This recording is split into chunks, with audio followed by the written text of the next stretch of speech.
ra-iisul wasaaraha Soomaaliya Xasan Cali Kheyre ayaa maanta oo axad ah lagu wadaa inuu anbabaxo dalka isu tagay Imaaraadka Carabta kadib casuumad rasmi ah oo ka helay mas'uuliyiinta Imaaraadka Carabta.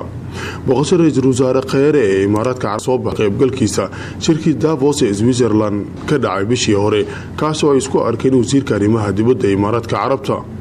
safarka Kheyre ee Imaaraadka Carabta ayaa laba jeer dib ugu dhacay arrimo farsamo iyo culeysyo kale oo kaga yimid dhanka madaxtooyada Villa Soomaaliya. ra-iisul wasaare Kheyre ayaa la filayaa in magaalada Abu Dhabi kulamo kula qaato mas'uuliyiinta Imaaraadka Carabta iyagoo ka wada hadli doona xiriirka labada dal iyo sidii loo xoojin lahaa. ra-iisul wasaare Kheyre ayaa sanadkii hore booqasho ku tagay dalka Qatar xilli ay jirtay xiisad siyaasadeed oo u dhaxaysay dalalka Khaliijka.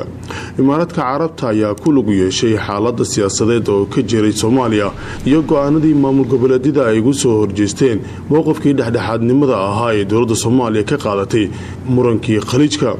xiriirka Villa Soomaaliya iyo Imaaraadka Carabta ayaa waxoogaa mugdi galay tan iyo wixii ka dambeeyay markii siyaasiyiin ku xiran